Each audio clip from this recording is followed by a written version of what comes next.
যতদিন জীবিত থাকবে ততদিন 1000 টাকা করে এই লেবার কাটানোর মাধ্যমে। তার পরবর্তী সময় জীবনের শেষ মঞ্চে আছেন আমাদের বামফ্রন্ট সরকারের আমলে ইরিশকাদের কোনো ভবিষ্যৎ ছিল না, তাদেরকে নিয়ে শুধু চিনিমিনি। আর আরো অনেকগুলো আছে, যেমন একজন নির্মাণ শ্রমিক, তার 60 বছর বয়স হওয়ার পর যেহেতু সে কঠোর পরিশ্রম করে। আপনাদের যারা শ্রমজীবী মানুষ, যারা শ্রমিক,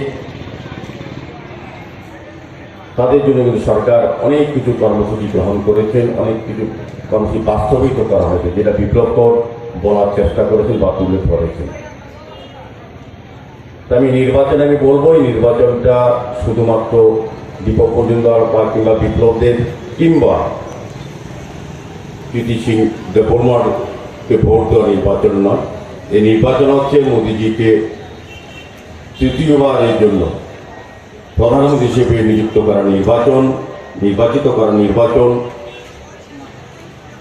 এবং দেশের সার্বভৌমত্ব, দেশের সুরক্ষা, দেশের গণতন্ত্রকে সুদৃঢ় করার ক্ষেত্রে মোদীর হাতকে শক্তিশালী করার এই নির্বাচন।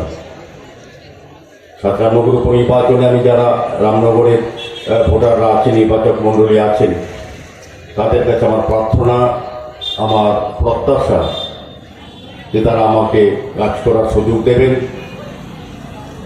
এই নির্বাচনী এলাকায় সারা রাজ্যের উন্নয়নের সঙ্গে যাতে রামনগরের উন্নয়ন আরও ত্বরান্বিত হয়, সেটাকে সামনে রেখে আমাকে কাজ করার জন্য আশীর্বাদ করবেন। আমি কথা দিচ্ছি, রামনগরে যারা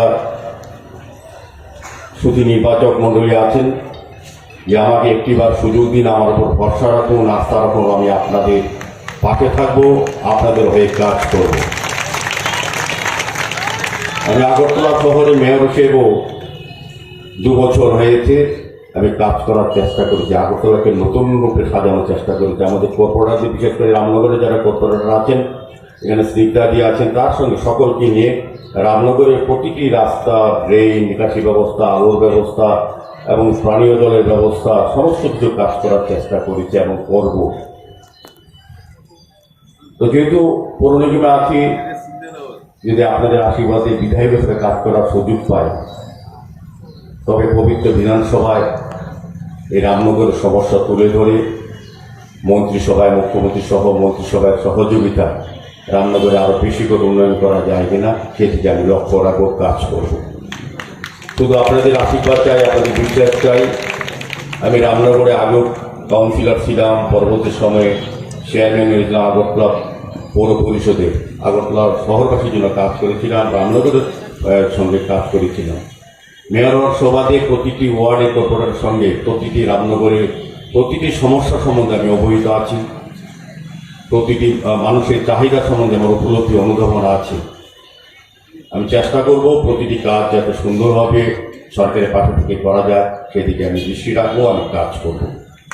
আমি আগেও কাজ করেছি রামনগরে, যিনি বিগত 40 বছর যাবৎ যিনি মানুষের পরিষেবা করেছেন, মানুষের সুখ দুঃখে ছিলেন এবং শুধু রামনগর নয় সারা রাজ্যের যিনি জননেতা, প্রাক্তন মন্ত্রী, বিধায়ক যিনি ছিলেন, সুরজিৎ দত্ত বা সোনুদা, ওনার সঙ্গে আমি রামনগরের প্রতি জায়গায় রাজনৈতিক কর্মসূচি